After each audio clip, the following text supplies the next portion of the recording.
Shwmae a chroeso I Sgwrs, podlediad Consortiwm Canolbarth y De.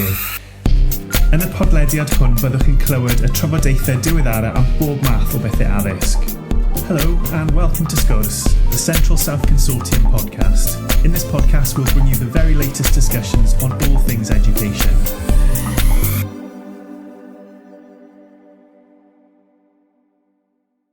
Hello everyone, Shwmae.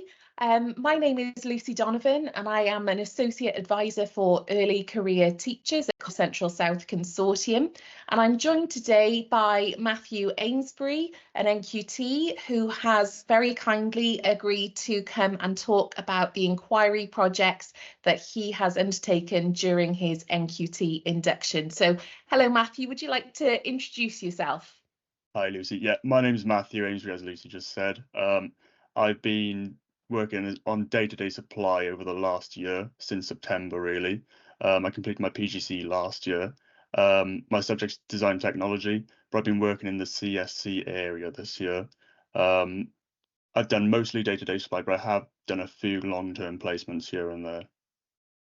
Thank you, Matthew. So we're going to talk about the inquiry projects that you have engaged in over your NQT induction. So my first question is, how did you decide what to focus your inquiry on? So with the inquiries, it was mainly decided with discussion through the external mentor. So obviously in my case, that was you. We set targets, we set development priorities right at the very beginning. So they were the main driving focus in kind of what I wanted the inquiries to be based on. So I was able to meet those development priorities and targets then as we came to those review points. So my inquiry one, so my first one, was based on the context of where I was at that time. So at that point, it was right at the start of my obviously NQT year. So I was working day-to-day supply. I was in multiple different schools. I wasn't in a consistent school. And obviously on day-to-day supply, behaviour is probably the main thing you want to focus on. And my development priority at that point was managing the learning environment and working on behaviour. It was something I felt quite confident in at the time, but it was still something I knew I needed to improve on, something that I wanted to focus on in that first term of my newly qualified teaching year, really. So that inquiry focused on trial and comparing the different behaviour strategies across the different schools. Inquiry 2 was again based on the context of the time. So at that point, when I got to Inquiry 2, I was at that point working on a 5-week placement with expressive arts in the expressive arts department, not my subject discipline. And that allowed me, because I was on a long-term placement in the school, it allowed me to kind of standards that maybe weren't possible on day-to-day supply. They would have been possible, but I think it was easier at this point to develop those and aim for those standards. So I was on a 5-week placement, as I said, and I saw this as an opportunity to explore those descriptors. And that inquiry focused on planning, it focused on learner voice, and it focused on involving parents and the learners in the learning. Lovely. Thank you so much, Matthew. So I'm going to delve a little bit deeper into that first inquiry, if I may, just because some of the people listening to the podcast might just actually want to hear a little bit more about what you did. So can you tell us about your first inquiry? Kind of what did you do? What impact did it have? And maybe some of the evidence that you used to help to demonstrate your progress towards the standards? Yeah, of course. So like I said, I was on day-to-day supply at that point. So my main development priority was the behaviour management. It was managing the learning environment. That's something I really wanted to focus on there. So the major aspect of day-to-day supply is developing behaviour. So my title for that was, what strategies are most effective to promote positive behaviour in the classroom? So to do this, I kind of identified 6 different behaviour strategies. I did this by doing research. So research and inquiry, basically, reading articles on online. I also read a few books which helped me to decide on these 5 strategies. Well, it ended up being 6. So those strategies were silent gestures. So silent gestures were kind of using silent gestures in the classroom rather than direct directly kind of encouraging positive behavior. It was more so using your arm movements, using eye contact with pupils, and gesturing for more positive behavior. Offering choice then, so I offered people's choice using this strategy rather than going straight down the punishment routes with maybe negative behavior points. Pupils were given a choice. I had positive reinforcement as another strategy. So that was making use of positive framing rather than going straight into a negative framing when maybe correcting pupil behavior.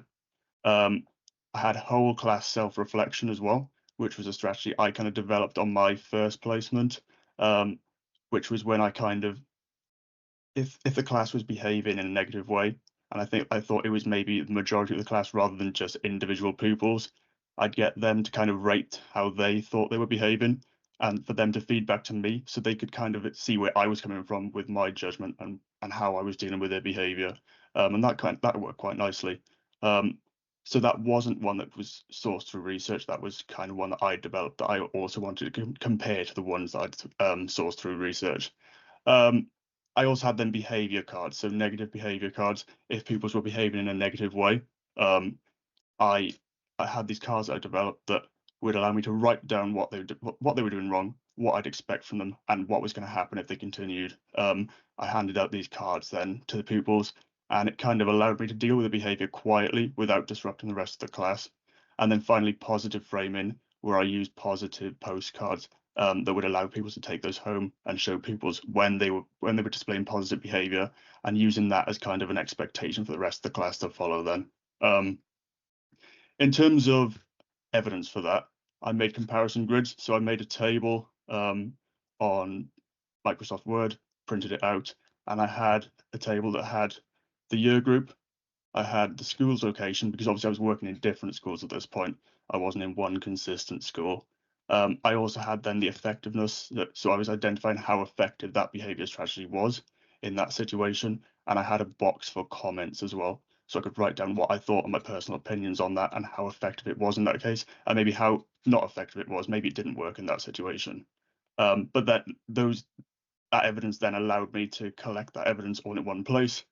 I carried these sheets around with me every school I went to, and then I could kind of compare and analyze them then as I got back to that point when it got to actually writing the report. Okay, so with that grid, then I also had feedback from TAs and I had feedback from pupils. So I had a bit of pupil voice in there, which allowed me to again analyze how effective those strategies were. And the behavior cards are still something I use today, and a lot of these strategies are.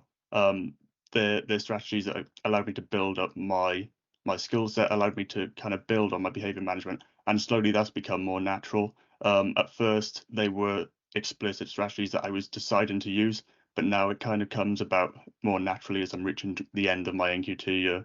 So that aspect of the inquiry with the evidence and with the grids really helped me to kind of evidence standards towards pedagogy, so like managing the learning environment, but also professional learning, so the wider research and finding those strategies in the first place.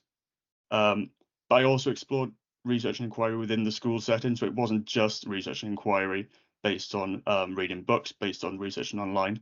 It was more so observing lessons in the school where I was able to.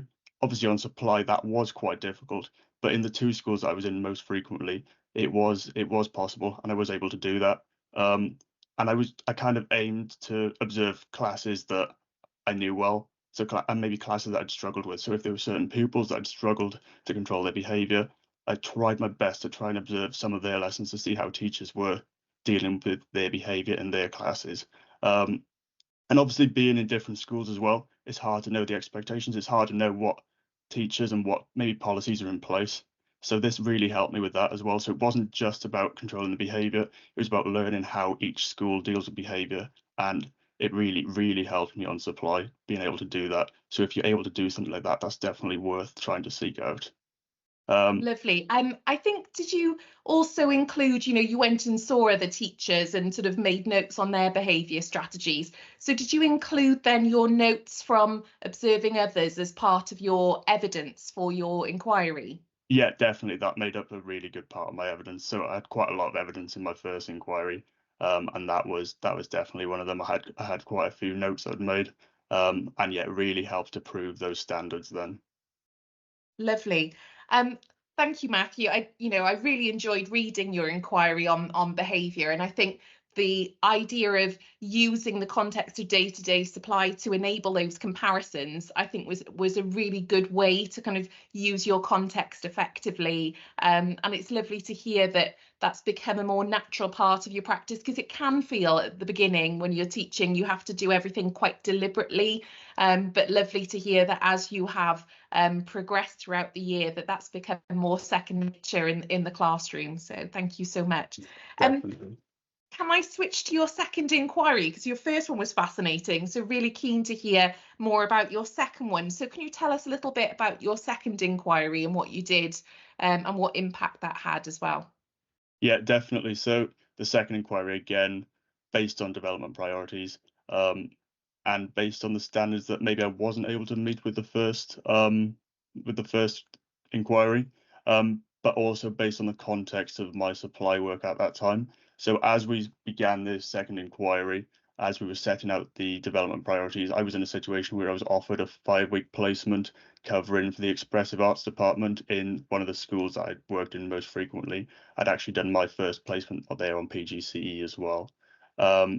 So I was able to explore descriptors that were more difficult to achieve on day-to-day supply whilst doing this, because obviously I had access to more school systems. I was able to speak with staff. I was able to speak within the departments, and that allowed me to have more access to being able to complete these and meet these standards in a more effective way, really. So the second inquiry focused on pupil voice and involving partners in learning. Obviously, that would be more difficult if you were just there on a day-to-day supply basis, but in this case, it allowed me to explore that part. So my title for my second inquiry was, to what extent does involving pupils and parents in learning support pupil progress? Over that time, I wanted to focus kind of on my year 7 classes. I had 3 year 7 classes at that time over those 5 weeks, and I was teaching them, I think it was about 6 lessons a fortnight, so I saw them quite a bit. We worked on a project to develop film trailers over those 5 weeks. So it was a long-term project. It was between February half term and Easter, and they basically had to develop a trailer, a film trailer. They had to film it, they had to plan it, they had to make it, and then present it back. And it needed to be based on Wales and kind of having a feeling of belonging to Wales, like we have in the new Welsh curriculum. So to do that, over the course of the 5 weeks, we started off writing plots. We did some storyboarding. We did a bit of film theory, so they were learning about camera angles. Obviously, this is outside of my area of expertise, but I really did enjoy teaching it. We then practiced filming using those camera angles they'd learned. They made props. We did some filming lessons, and obviously then they did the editing, and then we had the final lesson right at the very end where we watched the trailers back, and it was a really rewarding, really enjoyable lesson, and it was enjoyable for me and the pupils, I think. But during that time, I wanted to kind of explore how involving those pupils and their parents in learning would affect the overall outcome. So thinking about that final outcome, that final lesson where we're watching those trailers back, how would involving the parents, how would involving the pupils impact that outcome? So to do that, I did pupil voice surveys. So this was done at 2 points during that during those series of lessons. The first point was at the midpoint, really. I think we just finished planning out their trailers. I think we were just about to start moving on to the filming. So at that midpoint, I wanted to gain feedback and gain some suggestions moving forward. And then the second point was at the end point of the kind of project. We'd actually watched the trailers back. They'd finished it, they'd completed it, and it was the last lesson then we had before Easter. But that allowed some self-reflection from people, some self-assessment, and it also allowed me to reflect on the impact of my teaching over the course of that time. And obviously, if I was going to teach that again, which in my case I won't be, I don't imagine, but if I was, I did get some really high quality responses, which would have been really useful for me moving forward. It was really nice to see the positive attitudes of the pupils as well. I could see myself, how much they were enjoying it, how much enthusiasm there was, but it was nice to see that reflected and put in writing from the pupils. It was nice to see, it was encouraging for me. Obviously, sometimes on the NQT year, especially if you're outside of your comfort zone, it can be hard at times. But to see that really does help to boost you and give you some encouragement. And it was nice to see the enthusiasm.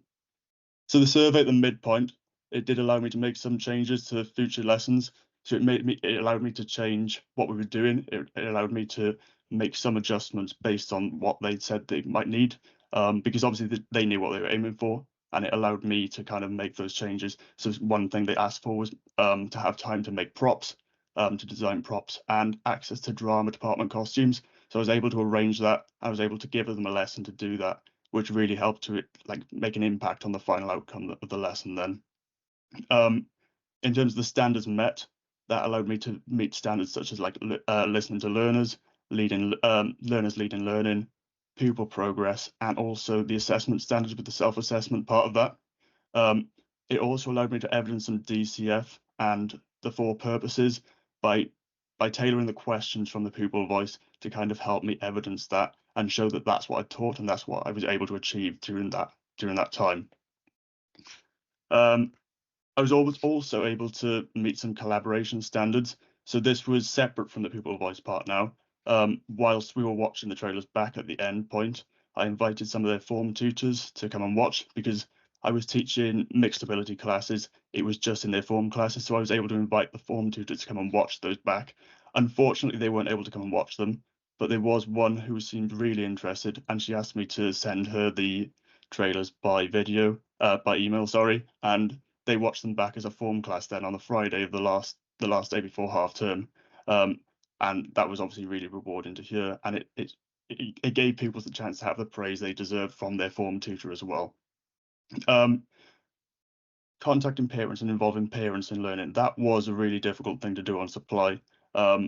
Even though at this point I was on long-term supply, the schools still weren't quite happy for me to contact home using phone calls, even in a positive setting, but I was able to contact home using class charts and using messaging, which enabled me to meet those standards then. So I used that to identify positive behavior, positive work during my lessons, and kind of boost kind of enthusiasm and boost the motivation of other pupils in the class to kind of meet those standards as well.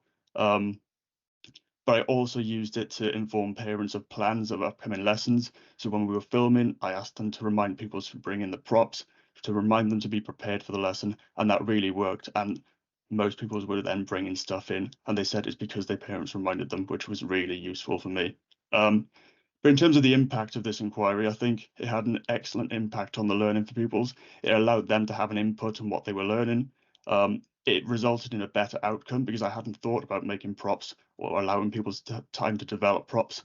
And people saw changes in the lessons as a result of their feedback, which I think was really valuable to them because they saw that I cared. They saw that I wanted to listen to them. And I think in general, it helped them to engage more, and it allowed them to enjoy the lessons more as well.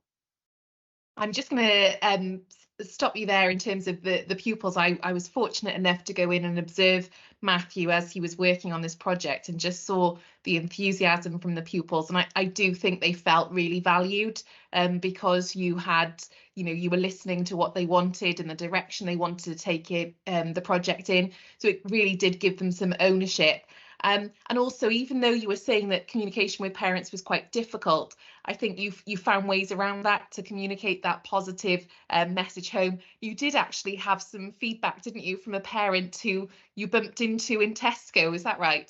Yeah, that's right. So I bumped into her in Tesco, and I'd actually contacted her. I think it was about a week prior to that, where I'd said how much the pupil had done a really good job in the lessons. She really outshone herself and the rest of the class in terms of her acting skills and her enthusiasm to actually get on with the work and kind of lead the project. And when I met her in Tesco, she was with her mother, and she said, "Oh, that's the teacher who messaged home." And the mother said to me, "Thank you so much for taking the time to let us know how well this pupil had been getting on." And she really kind of valued the fact that I'd taken the time to let her know. Wonderful. So, if we're thinking about with these projects, reflecting on the impact was right there for you to see, not just from the learners, but lovely conversation to have with a parent as well. So well done, and thank you so much again for sharing that. I'm just going to then go on to talk about kind of the inquiry approach. I just wondered, have you found doing inquiries to be useful to your practice as a new and developing teacher? Oh yeah, definitely. Yeah, I think it's been really, really useful for me. I would say the inquiries have kind of guided me to explore the descriptors and standards in a more genuine and beneficial way to me. So I made sure to focus my inquiries on aspects that were important to me at that point in time. So for example, the first one, it was focusing on behavior. That was a really important aspect for me right at the start of my NQT year, especially being on day-to-day supply. That was a really important thing that I wanted to focus on. I liked that I was able to adapt them to suit my context of work. So being on day-to-day supply, I was able to adapt the inquiry to suit what I was doing, especially on supply. You never know what situation you're going to be in. You don't know what you're going to be teaching. You could be teaching a different subject, but these inquiries, you're able to adapt them to suit what you're doing at that point in time. With inquiry one, obviously I focused on behavior management, and I trialed many different strategies that, to be honest, I otherwise wouldn't have done. I wouldn't have done that. I probably wouldn't have found the time to be able to trial out those 6 strategies. And those 6 strategies are still strategies that are beneficial to me today. And they now work in a more natural way. It's helped me to understand which strategies work best in which situation. And over time, it's helped my approach to become far more natural and kind of automated. Rather than me having to make the decision to use a certain strategy, I can kind of gauge which strategy is going to work best in that situation. With inquiry 2, then, again, that really benefited the lessons and the overall outcome for the pupils, and I could clearly see the impact that the pupil voice survey had, and also contacting the pupils' parents and carers at home. You could really see the impact that made for those pupils, and then the outcome of the work at the end. You could see with the survey, for example, where I made the changes to the lessons that they'd suggested, you could see the impact of that in that final outcome, because the suggestions they made really helped to kind of like boost their trailers to the next level. In general, with inquiries, I liked that it had meaning. I liked that I could see the impact it was having. So I could see the impact it was having on myself, so with my teaching ability, my skill set. But I also liked the fact that you could see the impact it was having on the pupils. So like we said, with that second inquiry, you could see the enjoyment, you could see the skill development, and you could see the quality of the outcomes. And the inquiries that didn't seem like paperwork just for the sake of paperwork, I genuinely enjoyed exploring both questions, and I think they had a real benefit for me as I was going into obviously my early teaching career. Lovely, and I do hope that you'll continue to use those strategies that you've gained from engaging with inquiry, and it's lovely to hear that it's been so useful and impactful, not just on you but also on your learners as well. So thank you for sharing that. Just got one final question for you, Matthew. Some people who are listening might be listening in order to gain a few sort of tips and tricks to help them as they are starting their NQT induction and thinking about inquiries themselves. So have you got any advice for other NQTs who are completing inquiries? Yeah, probably quite a few things really. I'd say first of all, make sure you choose a research question that actually interests you. Make sure it's something you're interested in doing, because then in that case you're going to enjoy researching it and going through the inquiry process. Think about as well what you're going to achieve, what you're going to get out of the inquiry. Make sure you make it beneficial for you. Make sure it's something that's going to help you improve as a teacher. The other thing I would say is probably spread the workload across the term. The inquiries are quite a lot of work, so make sure you do it a little bit at a time. Don't leave it all to the last minute.